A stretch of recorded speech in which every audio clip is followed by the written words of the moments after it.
Greetings and peace. I would like to start this with Bismillah ar-Rahman ar-Rahim, in the name of Allah, the Beneficent, the Most Merciful. And Assalamu alaikum wa rahmatullahi wa barakatuhu. Peace be with you and yours. Today's presentation I would like to talk about on how Islamic mysticism and martial arts are kind of incorporated into the same system as we look at the system of Silat from Asia, and how in general on how mysticism is and can be infused with martial arts and other physical disciplines, as we even see with the Sufi teaching of al-Fatuwa and chivalry, of training the youth. So without further ado, I represent myself only, and this is for education and entertainment purposes only. Thank you. From the intro, we look at Silat and the sacred path. Silat is more than a martial art. It is a mystical pathway in Southeast Asian Islam. Rooted in both spiritual discipline and combat, it represents a living embodiment of devotion, power, and transformation within the Islamic tradition. The spiritual foundation of martial arts is that in Islamic and Asian traditions alike, martial disciplines were historically linked with spiritual purity, moral rectitude, and divine service. Like the samurai of Japan or Shaolin monks, Muslim warriors cultivated the self for both combat and God consciousness. And even with Admiral Zhang He, right? Many people do not know that he was a Muslim, a Sufi master. He was a master combatant, an admiral, military level with the whole fleet. He circumnavigated the globe way before Christopher and Magellan. But of course, due to him being not white, we were never taught about him. Understanding Silat is that it is beyond a sport. Silat, particularly in its traditional forms, such as the Seni Silat Hak Melayu, is not a sport. It is a cultural, magical, and spiritual phenomena, integrating Islam, animism, shamanism, and royal ritual. Now, the Silat master, right, the Guru Silat, is a mystic. The Guru Silat embodies multiple identities: healer, warrior, artist, and Sufi adept. Their knowledge includes Quranic incantation, Malay magical ritual, and martial technique.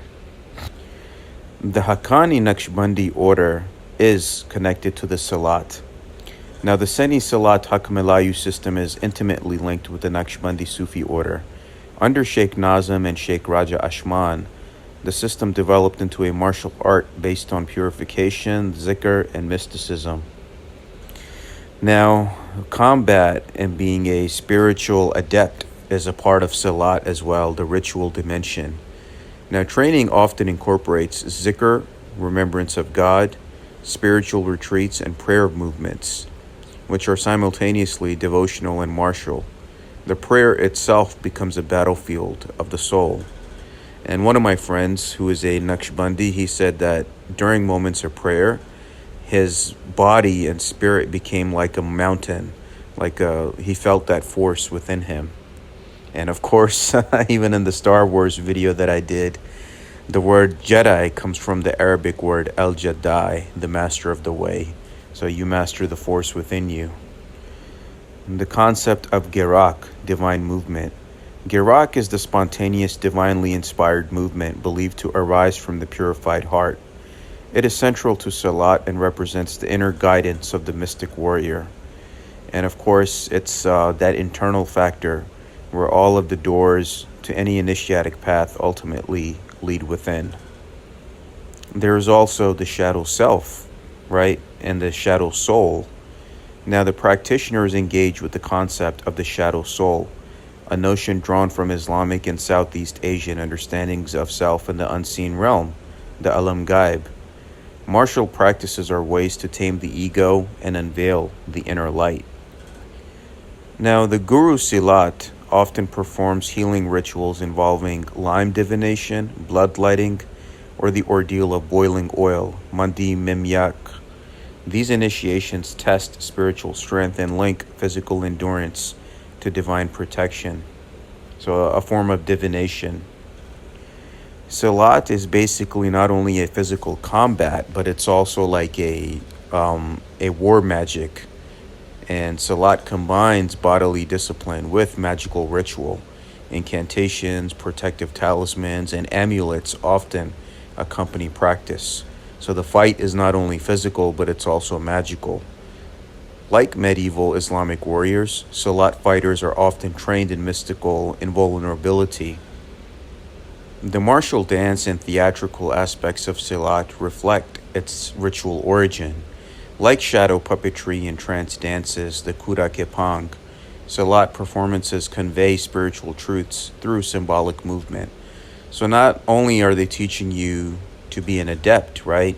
A warrior magician, but you're also being imparted with moral lessons. It's like many of the Masonic initiatic systems, right, where they are trying to teach you a message through a theatrical ritual performance. Ultimately, it's all about reflecting on the afterlife, where through rigorous rituals and physical practices, Salat prepares one for death. Warriors embrace mortality through symbolic graveyard ordeals and spiritual death, echoing Sufi themes of annihilation, fana. Yeah, most people don't know that Salat was restricted to the nobles, where that was like a secret art that they were functioning on, and it was a form of a lineage, right, or continuing their culture and a spiritual inheritance. So it was very restricted as a royal art. Silat was mainly transmitted to the West, especially through UK-based students, as the Naqshbandi Haqqani network has a powerful UK presence, shows how spiritual martial systems evolve transnationally, adapting to urban life while retaining mystical core. Now, Islamic martial arts is not restricted to Silat, right? Other Islamic martial arts include the Tahtib in Egypt, Sufi combat traditions in Turkey and Central Asia, and the Nawa warrior healers in Morocco. Some of the Rifai Sufi orders have a martial artist aspect as well, from the ones that I've heard that were able to heal wounds in battle, and all share links to devotion, healing, and self-discipline. Now, the mystical and charismatic nature of Silat has drawn governmental suspicion. Certain groups were labeled like a cult-like, right, by Malaysian authorities due to their secrecy and rituals, but they've been able to integrate within their society as well. So the Naqshbandi networks in, let's say, Indonesia, Malaysia, were able to combat this in some way. Now, women, though historically male-dominated, contemporary Salat includes women practitioners and healers, challenging assumptions and expanding mystical martial identities. Weapons like the karis are not just tools, they are charged with symbolism. The curved dagger embodies cosmic duality and is ritually consecrated in many traditions. In Silat, the body is a sacred vessel. Through posture, movement, breath, and fasting, the body becomes purified, focused, and aligned with the divine. So to be a true martial artist and warrior, it's not about just learning how to fight or being able to fight, right? But it's also about honing and training the mind to be in a state of purity and ecstasy with the divine. Silat reveals the embodied nature of Islamic mysticism, where body, soul, and cosmos align. The art is not just about self-defense, but self-realization and surrender to the divine. As we come to the end of the presentation, these are books and resources that I recommend for those that are looking into further exploring the subject on martial arts and Islamic mysticism. Thank you all for watching. If any questions or comments, please email me at salmansheikh911@gmail.com. And again, I thank you all. And all my videos, lectures, and presentations are for the purpose of nonprofit, awareness, and education. All of the images and education material provided, and it's all protected under fair use, nonprofit, and education purposes. Thank you. All rights reserved.